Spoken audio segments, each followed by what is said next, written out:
Uji chi-square adalah pengujian hipotesis mengenai perbandingan antara frekuensi observasi dengan frekuensi harapan. Apa itu frekuensi observasi? Frekuensi observasi adalah frekuensi dari hasil pengamatan atau hasil percobaan yang kita lakukan. Misalnya, kita melempar sebuah dadu sebanyak 60 kali. Lalu muncul mata dadu 1 sebanyak 12 kali. Nah, hasil 12 itu merupakan hasil dari frekuensi observasi. Sedangkan frekuensi harapan adalah nilai-nilai frekuensi yang kita dapat berdasarkan hasil hitungan teoritis. Misalnya, seperti contoh kasus tadi, kita melempar sebuah dadu sebanyak 60 kali. Seharusnya peluang munculnya mata dadu angka 1 adalah 1/6 dikali 60, yaitu 10. Nah, nilai 10 ini adalah nilai dari frekuensi harapan. Nah, pada bab ini kita bakal mempelajari uji chi-square dalam hal yang pertama itu goodness of fit test atau uji kecocokan, dan yang kedua adalah independensi atau uji kebebasan. Goodness of fit test adalah uji kebaikan sesuai, yaitu uji kecocokan antara frekuensi terjadinya pengamatan pada sampel dengan frekuensi harapan yang diperoleh dari distribusi yang dihipotesiskan. Nah, rumus-rumusnya itu sendiri seperti ini. Nah, bila frekuensi amatan dekat dengan frekuensi harapannya, maka nilai dari chi-square itu sendiri atau nilai x kuadratnya akan kecil. Nah, hal ini menunjukkan adanya kesesuaian yang baik antara frekuensi amatan dengan frekuensi harapan. Misalnya, kayak tadi kita contoh kasus adalah dadu yang keluarnya mata dadu 1. Apabila frekuensi observasi dari pengamatan kita adalah 12 seperti tadi, sedangkan frekuensi harapan yang seharusnya adalah 10, maka apabila kita coba menghitung, kita kira-kira aja ibaratnya antara 12 dan 10 itu tidak memiliki jarak yang terlalu jauh. Artinya terdapat kesesuaian yang cukup baik antara frekuensi observasi dengan frekuensi harapannya. Namun apabila pada pengamatan tersebut kita mendapatkan bahwa munculnya mata dadu angka 1 bernilai 40, sedangkan frekuensi harapannya seharusnya 10. Nah, di situ baru terdapat jarak yang cukup jauh antara frekuensi observasi dengan frekuensi harapan. Artinya kesesuaian dari pengamatan yang kita lakukan tidak cukup baik. Nah, rumus teoritisnya seperti yang tadi. Langsung coba. Sekarang kita ke soal. Suatu mesin seharusnya mencampur kacang tanah, kemiri, mete, dan kenari dalam perbandingan 5:2:2:1. Nah, setelah dicoba, suatu kaleng yang berisi 500 keempat jenis kacang ini ditemukan mengandung 269 kacang tanah, 112 kemiri, 74 mete, dan 45 kenari. Pada taraf keberartian 0,05, uji hipotesis bahwa mesin tersebut mencampur kacang dalam perbandingan 5:2:2:1. Di sini H0-nya adalah mesin mencampur dengan perbandingan 5:2:2:1. Nah, satunya ini step pertama ya, adalah mesin tidak mencampur dengan perbandingan 2, 1. Kita buat sebuah tabel yang berisikan frekuensi observasi dan frekuensi harapan dari kasus soal ini. Di sini ada kacang tanah, lalu ada apa lagi? Kemiri, lalu ada mete, dan ada kenari. Nah, OI melambangkan frekuensi dari observasi kita. Di sini kacang tanah itu tadi 269,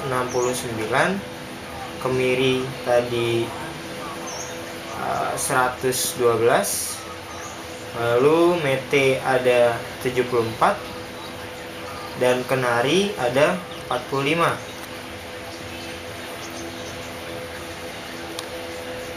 Nah, lalu ada juga yang dilambangkan oleh EI, itu adalah frekuensi harapan dari soal.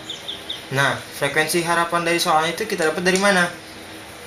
Kita dapat dari perbandingan tadi. Kacang tanah memiliki perbandingan 5 dibanding yang lainnya.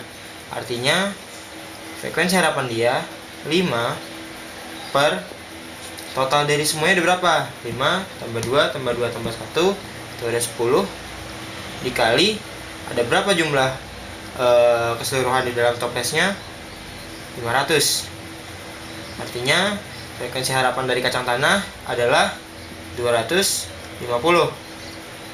Nah, begitu juga dengan kemiri, mete, dan kenari.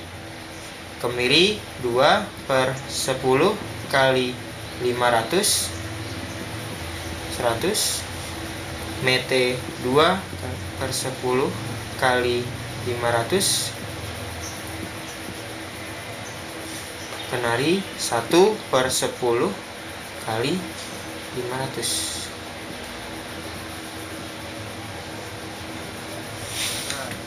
Rumusnya tadi C kuadrat sama dengan sigma dari I sama dengan 1 sampai ke K frekuensi amatan dikurangin frekuensi harapan kuadrat per frekuensi harapan.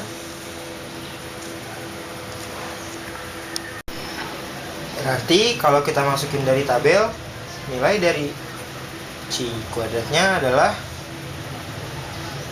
yang pertama dari kacang tanah 269 dikurangi 250 dikuadratkan per 250 ditambah kemirinya 112 dikurang 100 dikuadratkan per 100 ditambah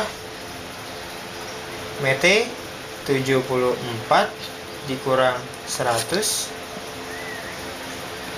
kuadrat per 100. Yang terakhir ditambah kenarinya ada 45 dikurangi 50 kuadrat per 50. Oke.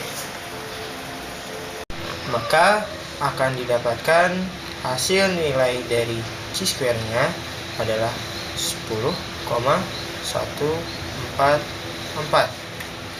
Nah, setelah kita mengetahui hasil nilai dari C-square-nya, kita cari tahu berapa nilai batas kritisnya. Tadi X kuadrat dari alfa. Yang kita tahu alfanya adalah 0,05 dan V-nya adalah jumlah kelas dikurangi 1. Karena di sini kelasnya ada 4, berarti jumlah V-nya adalah 3. Nah, kita lihat di tabel. Tabel nilai alfanya 0,05 dan V-nya 3. Berarti dia ada di sini. Oke. 7,815. 7,815. Oke, kita masuk ke penarikan kesimpulan. Karena X kuadrat hitungnya lebih besar daripada X kuadrat alfanya, maka H0 ditolak. Karena gini, pada distribusi ini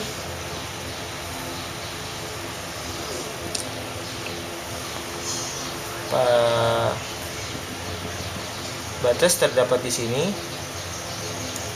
dan X hitung kita terdapat di titik daerah kritisnya. Nah, akibatnya apa? Kalau perhitungan kita terdapat pada daerah kritis, artinya H0 tersebut ditolak. Jadi dapat disimpulkan tidak cukup bukti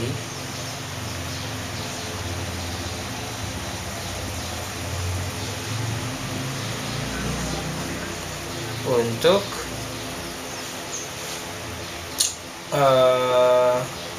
menyimpulkan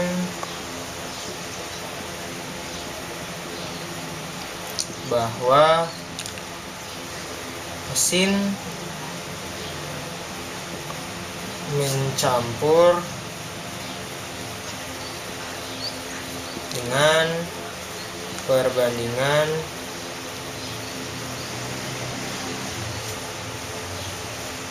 5:2:1.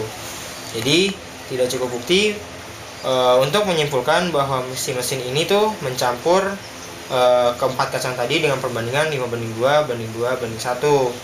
Jadi karena dapat dilihat tadi terdapat gap yang cukup jauh antara si frekuensi observasi dengan frekuensi harapannya gitu.